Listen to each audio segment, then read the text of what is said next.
7 stycznia 1943 roku w jednym z nowojorskich hoteli umiera samotnie Nikola Tesla, bez świadków, bez rozgłosu.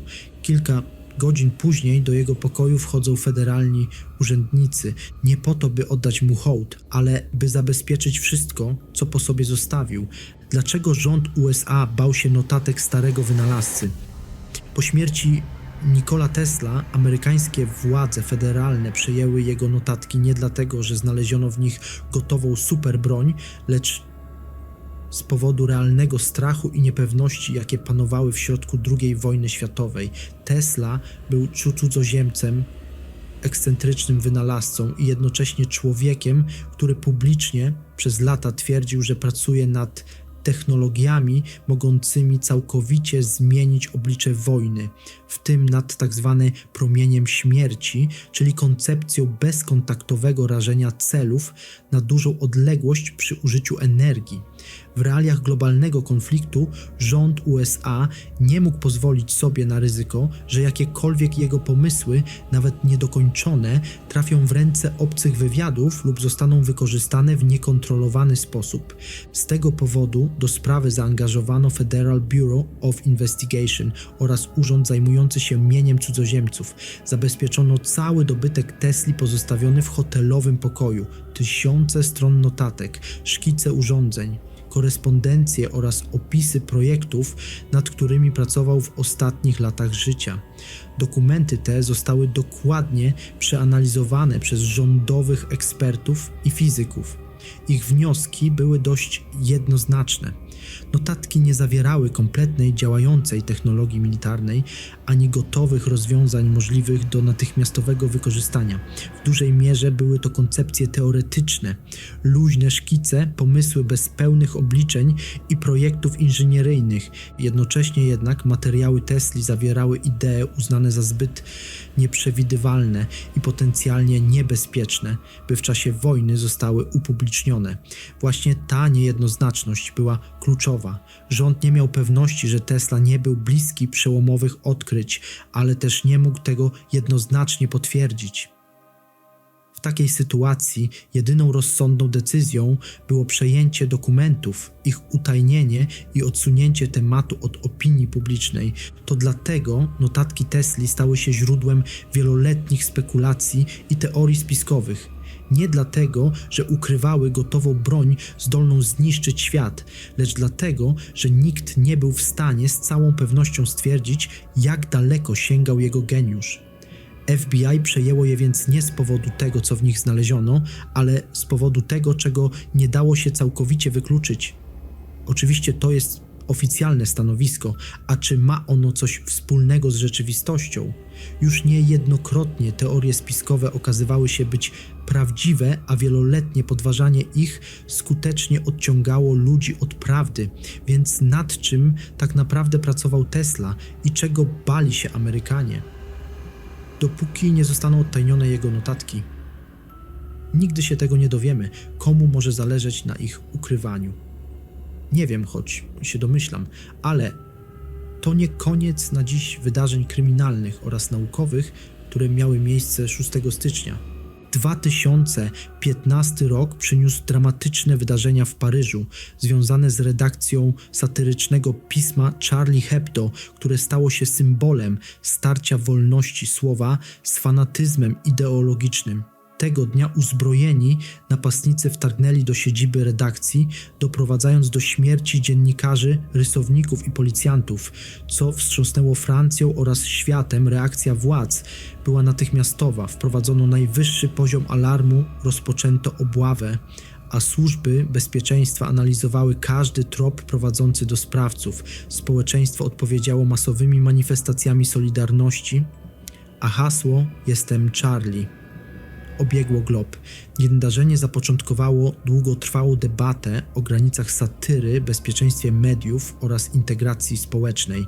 Historia tego zamachu stała się punktem odniesienia dla kolejnych lat, w których Europa mierzyła się z terroryzmem, lękiem i pytaniem, jak chronić wartości demokratyczne bez rezygnacji z otwartości i swobód obywatelskich, które definiują jej tożsamość kulturową, polityczną i moralną na przyszłość kontynentu oraz pamięć zbiorową kolejnych pokoleń, widzów i odbiorców historii, opowiadanej przez media dokumentalne takie jak History Channel Italia, dziś nadal. 2015 rok zapisał się w historii Jemenu jako czas narastającej przemocy, której symbolem stała się eksplozja bomby w stolicy kraju Sanie. Wybuch nastąpił w przestrzeni publicznej, powodując śmierć i obrażenia wielu osób oraz pogłębiając atmosferę strachu w mieście, już wcześniej dotkniętym konfliktem wewnętrznym. Atak był częścią szerszej fali zamachów, destabilizujących państwo pogrążone w chaosie politycznym i militarnym. Mieszkańcy Sany żyli w ciągłej niepewności, a codzienne czynności stały się ryzykowne w obliczu nieregularnych ataków i walk ulicznych. Wydarzenie to zwróciło uwagę społeczności międzynarodowej na dramat cywilów uwięzionych między rywalizującymi frakcjami oraz na humanitarny wymiar wojny. Służby ratunkowe działały w ekstremalnie trudnych warunkach, a dostęp do pomocy medycznej był ograniczony.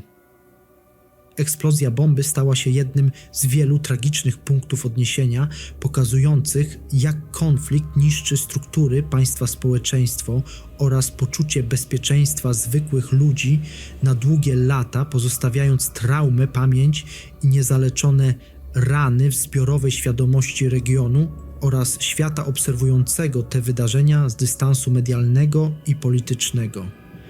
1978 rok przyniósł Włochom dramatyczne wydarzenia znane jako zabójstwa Acca Larentia, które wstrząsnęły Rzymem i pogłębiły napięcia polityczne tamtego okresu. Przed siedzibą środowiska skrajnej prawicy doszło do ataku, w wyniku którego zginęli młodzi działacze, co natychmiast wywołało falę emocji, protestów i starć ulicznych.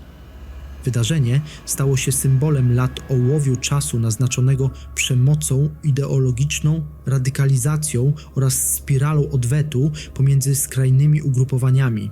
Reakcja służb państwowych była chaotyczna, a śledztwo od początku budziło kontrowersje i oskarżenia o stronniczość.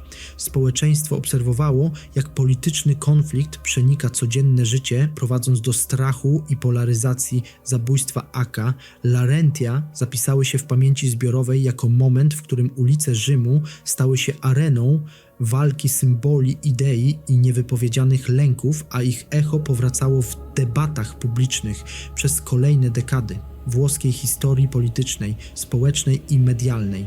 1973 rok zapisał się w historii Stanów Zjednoczonych dramatyczną strzelaniną w Nowym Orleanie przeprowadzoną przez Marka Essexa. Wydarzenie to wstrząsnęło miastem i obnażyło napięcia rasowe oraz społeczne narastające w tamtym okresie. Essex, były żołnierz marynarki wojennej, rozpoczął serię ataków na funkcjonariuszy policji, co doprowadziło do długotrwałej obławy i paraliżu części miasta. Sytuacja eskalowała na dachu hotelu, gdzie doszło do wielogodzinnej wymiany ognia, angażującej lokalną policję oraz jednostki federalne, a także wsparcie ze strony wojska. Media relacjonowały przebieg wydarzeń na żywo, potęgując poczucie chaosu i zagrożenia.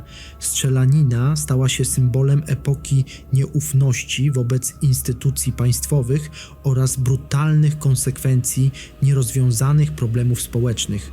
Analizy tego przypadku powracały przez lata w debatach o przemocy z użyciem broni, bezpieczeństwie publicznym i odpowiedzialności służb porządkowych, a pamięć o tych wydarzeniach na trwałe wpisała się w historię Nowego Orleanu oraz amerykańskiej kultury medialnej i społecznej.